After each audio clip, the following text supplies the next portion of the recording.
Assalamualaikum warahmatullahi wabarakatuh. Perkenalkan, saya Rindang Rahmawati. Saya dari Fakultas Hukum dengan NIM D1A020451. Saya dari kelas Hukum Tata Negara G1.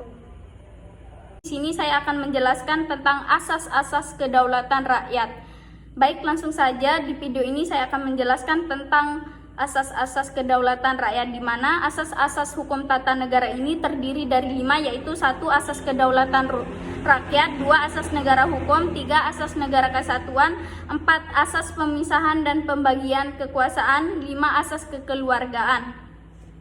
Apa sih yang dimaksud dengan kedaulatan rakyat? Kedaulatan rakyat adalah kekuasaan tertinggi untuk menentukan hukum yang tertinggi yang berlaku dalam suatu negara. Asas kedaulatan rakyat adalah pemerintah dari, oleh, dan untuk rakyat. Pemimpin dan wakil rakyat dipilih dari rakyat oleh rakyat untuk melaksanakan kesejahteraan dan amanat dan aspirasi rakyat. Dan di dalam bahasa Latin, kedaulatan disebut dengan supremos, yang berarti kekuasaan tertinggi.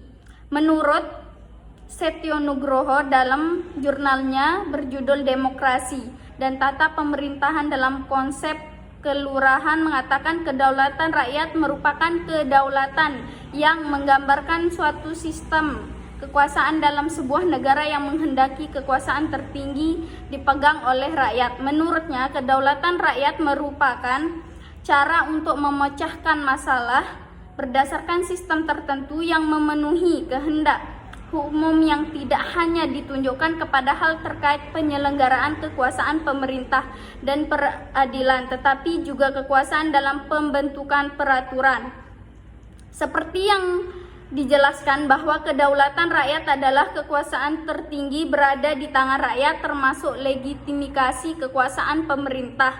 Dalam teori kedaulatan rakyat, rakyat memberikan kekuasaannya pada wakil rakyat di lembaga legislatif dan eksekutif untuk mewujudkan harapan dan keinginan rakyat. Selain itu, pemerintah dan legislatif juga harus melindungi hak rakyat dan menjalankan pemerintahan berdasarkan hati nurani. Apabila pemerintah tidak bisa melaksanakan amanat dan hak rakyat, maka rakyat berhak menurunkan atau mengganti pemerintahan yang sudah dipilih. Dasar hukum. Pasal 1 ayat 2 Undang-Undang Dasar Republik Indonesia 1945, kedaulatan berada di tangan rakyat dan dilaksanakan menurut Undang-Undang Dasar. Isi rumusan pasal tersebut mengundang makna supremasi konstitusi atau supremasi hukum. Dalam Undang-Undang 1941 pasal 1 ayat 2, yaitu Lembaga Pelaksanaan Kedaulatan Rakyat. 1. Majelis Permusyawaratan Rakyat atau MPR mengubah dan menetapkan undang-undang, melantik presiden dan wakil presiden, berhak memberhentikan presiden atau wakil presiden dalam masa jabatannya, berhak memberhentikan presiden atau wakil presiden dalam masa jabatannya atau usul DPR apabila terbukti berkhianat dan melanggar hukum, memilih wakil presiden apabila terjadi kekosongan jabatan yang diputuskan melalui sidang. 2. Lembaga kepresidenan melaksanakan undang-undang, melantik dan memberhentikan menteri, mengajukan RUU, membuat Perpu, mengajukan RAFBN, memegang kekuasaan tertinggi di angkatan perang, menetapkan perang melalui persetujuan DPR, mengangkat duta dari negara lain, memberikan gerasi, amnesti, abolisi, dan rehabilitasi, memberi gelar, memberi tanda jasa. 3. Dewan Perwakilan Rakyat atau DPR menetapkan RAFBN bersama Presiden, menetapkan RUU, mengawasi pemerintahan. 4. Badan Pemeriksa Keuangan atau BPK memeriksa tanggung jawab keuangan negara, melaporkan hasil pemeriksaan ke DPR, DPD, dan DPRD. 5. Mahkamah Agung atau MA mengawasi undang-undang, memberikan saksi pelanggaran undang-undang, mengadili tingkat kasasi. 6. Mahkamah Konstitusi atau MK menguji kekuatan undang-undang terhadap undang-undang dasar, memutuskan sengketa kewenangan lembaga negara.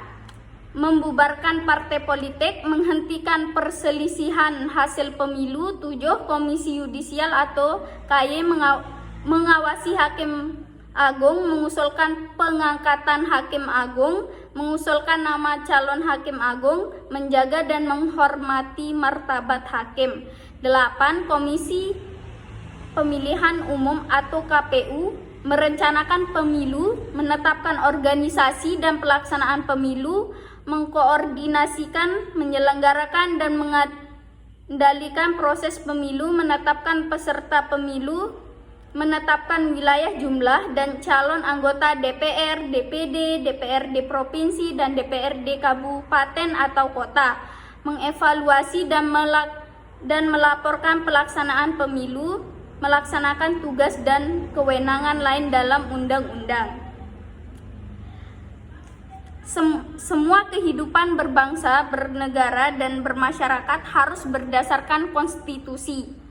Karena supremasi konstitusi dalam kehidupan kenegaraan harus berdasarkan konstitusi, maka konstitusi harus dikawal agar tidak dilanggar. Kalau ada pelanggaran konstitusi, maka lembaga yang bertindak untuk menegakkan pelanggaran adalah Mahkamah Konstitusi. Implikasi ketatanegaraan, supremasi konstitusi atau hukum kekuasaan perundang-undangan ada pada DPR atau pasal 20, dibentuk Mahkamah Konstitusi sebagai pengawal konstitusi. MPR bukan lagi lembaga tertinggi negara, kekuasaan presiden dibatasi, kekuasaan dari kewenangan DPR menjadi bertambah, pembentukan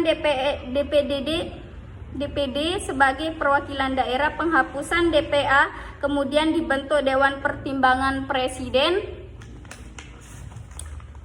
pembentukan Komisi Yudisial untuk mengusulkan Hakim Agung dan pengawasan kekuasaan kehakiman. Banyak dibentuk lembaga negara pemilu, beberapa kewenangan presiden yang harus ada pertimbangan DPR, garasi rehabilitasi perlu pertimbangan MA, abolisi dan amnesti perlu pertimbangan, pengangkatan atau penerima duta perlu pertimbangan DPR, dan lain-lain. Sekian dari video ini.